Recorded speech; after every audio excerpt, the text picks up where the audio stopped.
오늘 또 어려운 악기를 동원해서 이렇게 함께 해주신 우리 당회원 장로님들께도 감사를 드립니다.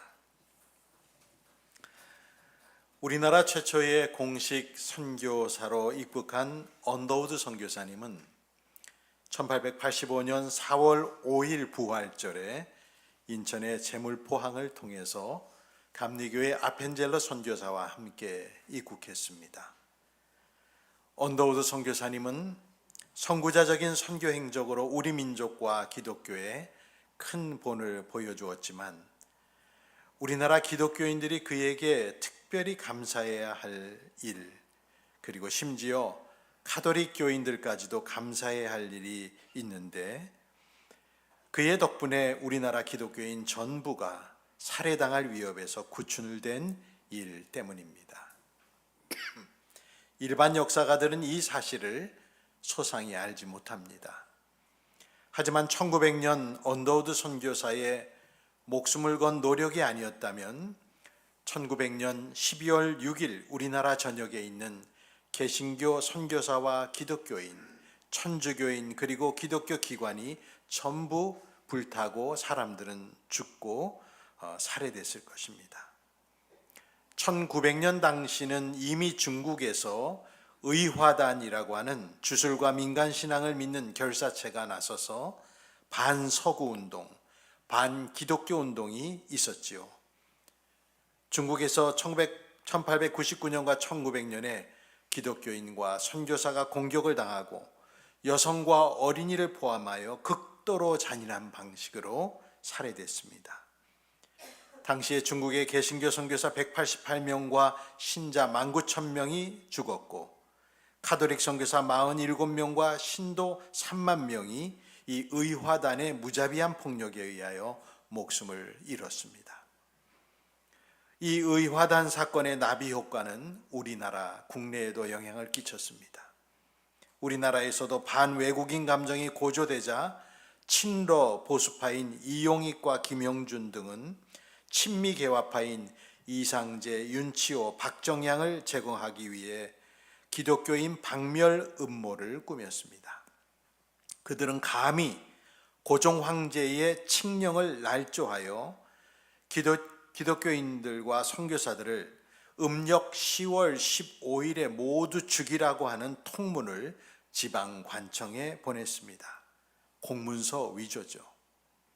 1900년 연말에 황해도 지역을 순회 전도하던 중에 해주에 도착했던 언더우드 선교사님은 은유럽 교회의 영수로, 당시에는 영수라는 직분이 있었죠. 영수로 일하는 홍성서를 통해 서울에서 황해도 각 현에 보낸 기독교인 살해 칙령을 보게 되었습니다.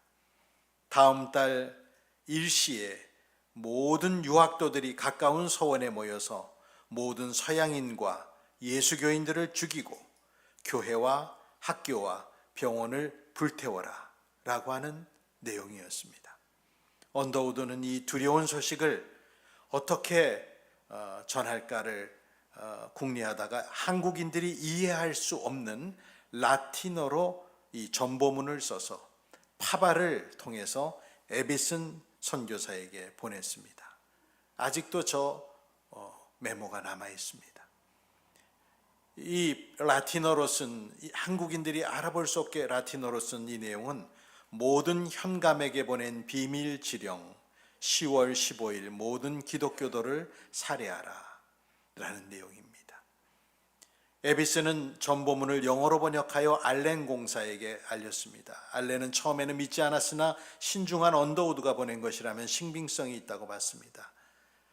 그는 사건의 비상성과 중대성 때문에 즉각 외부에 알리고 이어서 고종 황제를 아련하고 음모 사실을 보고했습니다. 정부는 강화도와 평안도에 있는 다른 선교사들도 동일한 칙령 소식을 교인들로부터 전해 들음을 확인했습니다. 고종은 즉시 살해 칙령은 조작된 것이며 기독교인을 보호하라는 새로운 명령을 내렸습니다. 언더우드는 에비슨에게 전보를 보낼 때 동시에 빨리 달릴 수 있는 사람을 고용해서 평양의 마펫 선교사와 황해도의 천주교 신부들에게도 알려주었습니다. 이용익과 김용준은 고종의 옥새를 훔쳐서 문서를 위조하고 모든 지방관청의 기독교인을 살육하라는 비밀 칙령을 보냈지만 이렇게 하나님의 역사하심으로 저지되었고 김용준은 1901년에 처형되었습니다. 운명이 뒤바뀐 김용준은 구약성경 에스더서에 나오는 유대인을 죽이려 했던 하만과 같이 자신이 죽게 되었습니다. 그래서 이 사건을 두고 우리는 한국의 불임절 사건이라고 부릅니다. 언더우드 선교사님은 장로교 최초의 공식 선교사일 뿐만 아니라 한국의 모든 기독교인들과 선교사들의 생명을 살린 은인입니다. 한 사람의 선교사가 우리나라의 천주교인을 포함한 모든 기독교인들을 죽지 않도록 살렸습니다. 예수 그리스도께서 이 땅에 오신 사건은 베들레헴 인근 목자에게 나타나 천사가 말한 온 백성에게 큰 기쁨이 될 소식이었습니다.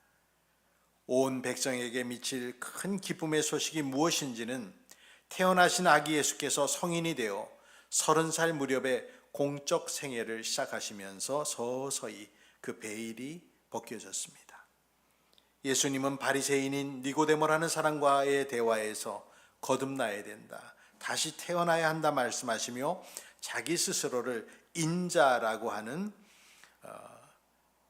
유서 깊은 구약의 뿌리를 둔 호칭으로 말하시면서 자신을 믿는 사람마다 영생을 얻게 하려 하심을 말씀해 주셨습니다. 그리고 이어서 우리가 모두 잘 알고 있는 말씀을 주셨죠.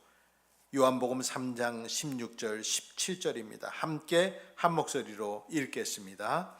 하나님께서 세상을 이처럼 사랑하셔서 외아들을 주셨으니 이는 그를 믿는 사람마다 멸망하지 않고 얻게 하려는 것이다.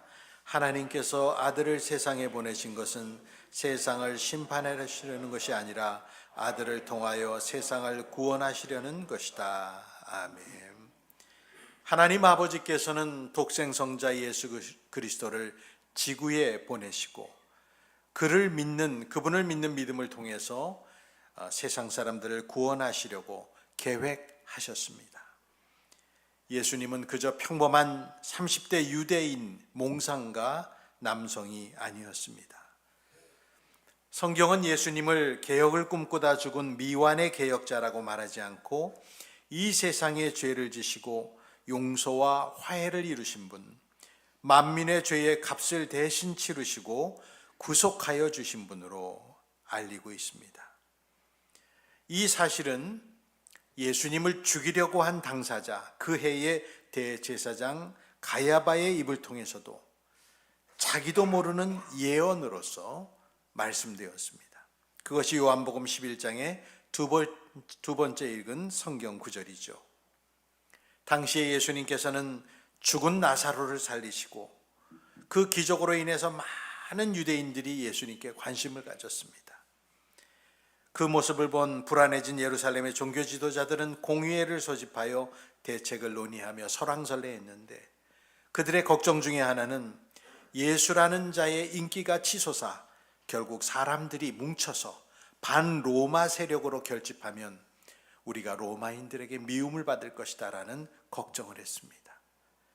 그러나 대제사장 가야바는 그런 보통 사람들의 생각과 달랐습니다. 쉽게 말해 예수 한 사람을 처리하면은 그로 인해 우리 민족이 망하지 않게 될 것이라는 전혀 다른 정치적 시각을 주장했습니다.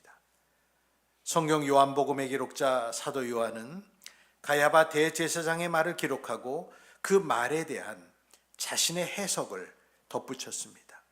요한복음 11장 49절 이하를 제가 보면 그 가운데 한 사람으로서 그 해의 대제사장인 가야바가 그들에게 말하였다. 당신들은 아무것도 모르고 한 사람이 백성을 위하여 죽어서 민족 전체가 망하지 않는 것이 당신들에게 유익하다는 것을 생각하지 못하고 있어. 이 말은 가야바가 자기 생각으로 한 것이 아니라 그 해의 대제사장으로서 예수가 민족을 위하여 죽으실 것을 예언한 것이니 민족을 위할 뿐만 아니라 흩어져 있는 하나님의 자녀들을 한데 모아서 하나가 하기 위하여 죽으실 것을 예언한 것이다.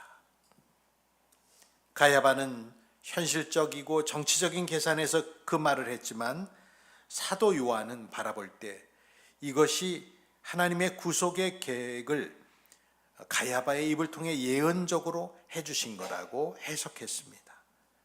가야바가 뱉은 말은 냉소적인 그런 정치적인 냉소에서 나온 말이지만 하나님의 구속 계획 안에서 그것이 참된 예언이 된 것이죠. 예수님의 오심은 한 사람이 모든 생명을 살려주시기 위함이셨습니다. 이 세상에 세상 모든 민족을 구할 사람은 없습니다. 당시에는 예수님 외에도 십자가에 달려 죽은 반역자가 굉장히 많았습니다. 셀 수 없이 많은 성인 남자가 십자가에 못 박혀 로마의 손에 의하여 처형당했습니다. 십자가에 달려 죽은 사람이 흔하디 흔한 시대에 사도들이 동네와 바깥 세계에 외부 세계로 나가서 십자가에 달려 죽은 유대 사람 나사렛 예수를 믿으라고 권할 때 그분의 죽음과 부활에 대한 확실한 증거와 소망이 없이는 어느 누구도 거들떠보지 않을 소식이었습니다. 그것이 구속적인 죽음이었고 살아나심으로 증명하셨다는 그 증거가 없으면 어느 누가 그 수많은 십자가에 달려 죽은 사람 중에 하나일 뿐인 예수를 믿으려 하겠습니까? 모두를 살리기 위해 오신 이 한 분은 누구실까? 20세기 영국의 기독교 사상가요 문학가인 C.S. 루이스는 예수가 스스로를 하나님의 아들이라고 주장했기 때문에 예수는 미치광이이거나 두 번째 거짓말쟁이이거나 세 번째 실제 주님일 수밖에 없다는 삼자택일 변증을 통해 예수님의 신성과 구원자로서의 실제성을 그는 강조했었습니다. 미치광이거나 거짓말쟁이이거나 아니면 실제 주님이시다. 우리도 이 세 가지 중에 하나를 선택할 수밖에 없습니다. 오늘 주님 오신 날을 기념하며 성탄절에 모인 여러분은 예수님을 미치광이나 거짓말쟁이로 생각하지 않습니다. 오히려 우리들은 주님으로 고백하며 경배하고 찬송하는 그리스도의 사람들입니다. 오늘 여러분의 믿음, 그 믿음을 굳건하게 하시기를 축원합니다. 모든 사람을 살리신 하나님의 아들로서 그분을 믿는 믿음, 더 나아가 그분을 삼위일체 거룩한 하나님으로 믿는 신앙은 성탄을 참되게 만드는 믿음입니다. 사도 바울은 골로새 교인들에게 편지하면서 예수님에 대해 놀라운 말을 썼는데요. 골로새서 1장 17, 18절에 이런 말씀입니다. 그분은, 예수님은 만물보다 먼저 계시고 만물은 그분 안에서 존속합니다. 그분은 교회라는 몸의 머리이십니다. 아니, 어떻게 한 인간이 만물보다 먼저 존재하고 더군다나 만물이 그분 안에서 존속할 수 있겠습니까? 이 말은 예수 그리스도 그분은 삼위일체 거룩한 하나님, 이 땅에 오신 하나님이시라는 말을 다르게 표현한 것뿐입니다. 바울은 골로새서에서 예수님의 구원 사역을 이렇게 정의했습니다. 골로새 1장 19절 20절 말씀에 하나님께서는 그분의 안에 모든 충만함을 머무르게 하시기를 기뻐하시고 그분의 십자가의 피로 평화를 이루셔서 그분으로 말미암아 만물을, 곧 땅에 있는 것들이나 하늘에 있는 것들이나 다 자기와 기꺼이 화해시키셨습니다.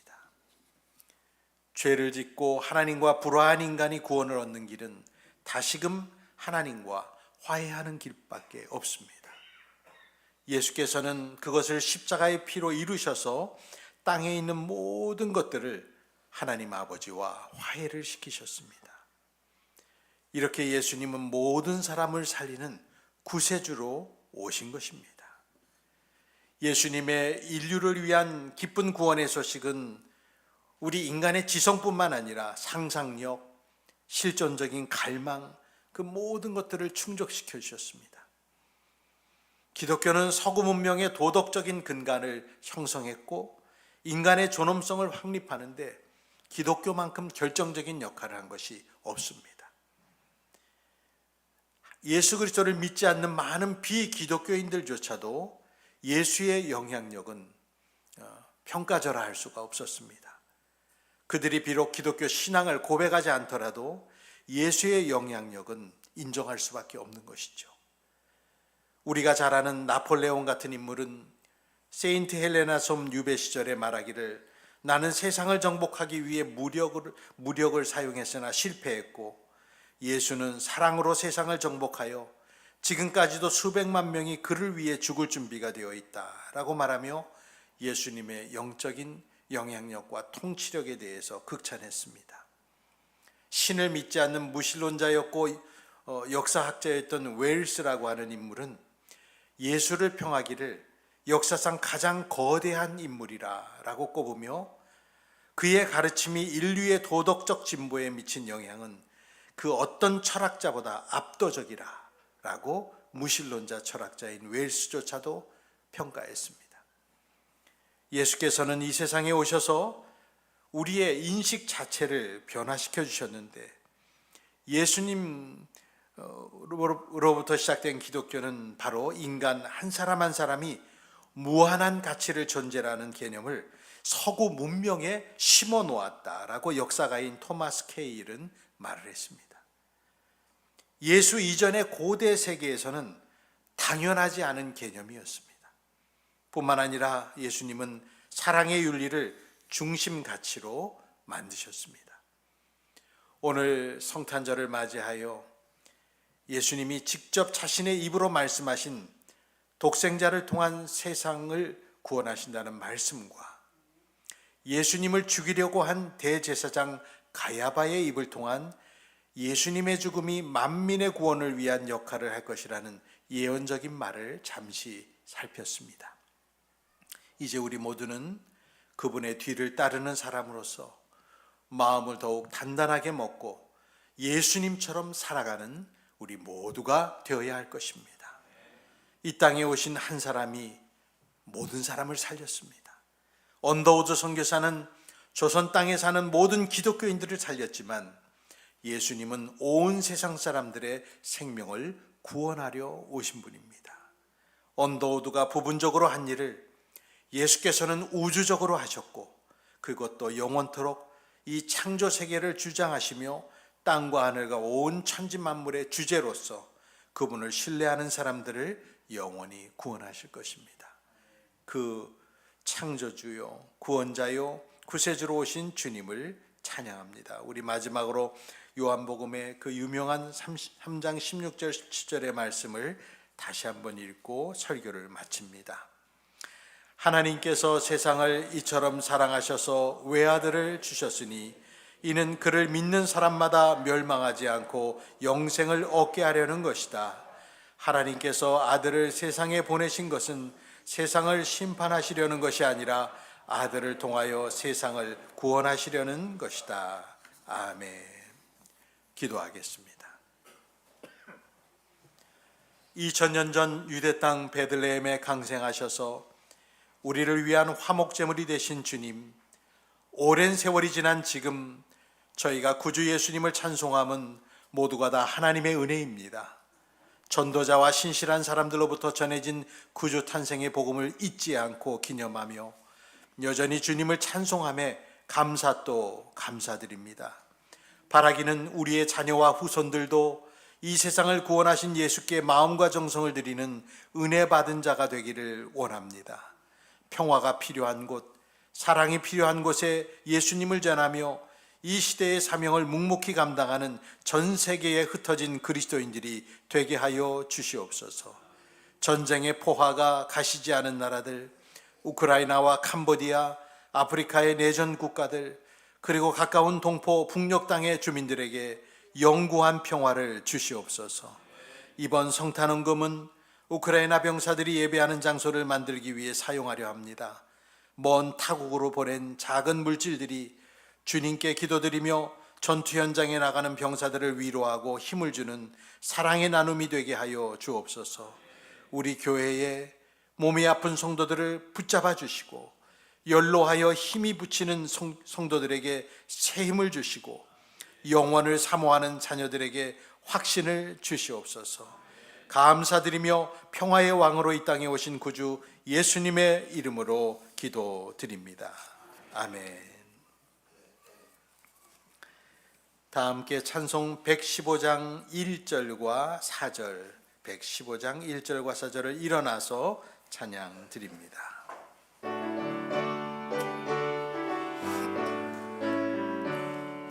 기쁘다 구주 오셨네. 만 백성 맞으라. 온 교회여 다 일어나. 다 찬양하여라. 다 찬양하여라. 다 찬양하. 은혜와 진리 되신 다 주관하시니 만국 백성 구주 앞에 다 경배하여라. 다 경배하여라. 다 경배하여라.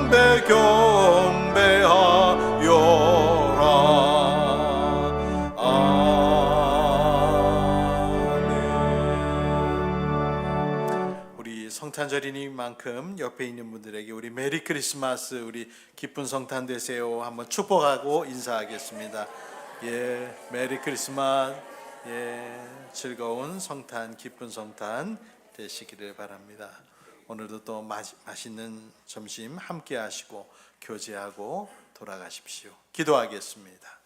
이제는 이 땅에 오신 구주 예수 그리스도의 은혜와 하나님 아버지의 무한하신 사랑과 성령님의 은총이 이 땅에 오셔서 온 세상 만민을 구원하시려 자신의 몸을 우리를 위해 주신 그 예수님을 더욱더 깊이 사랑하고 사랑을 전파하며 살기를 오늘도 원하며 자신의 연약함 가운데 주님을 간절히 의지하는 성도들과 세상 모든 주의 자녀들 위해 그리고 북녘 땅 위에 영원토록 함께 있을지어다. 아멘.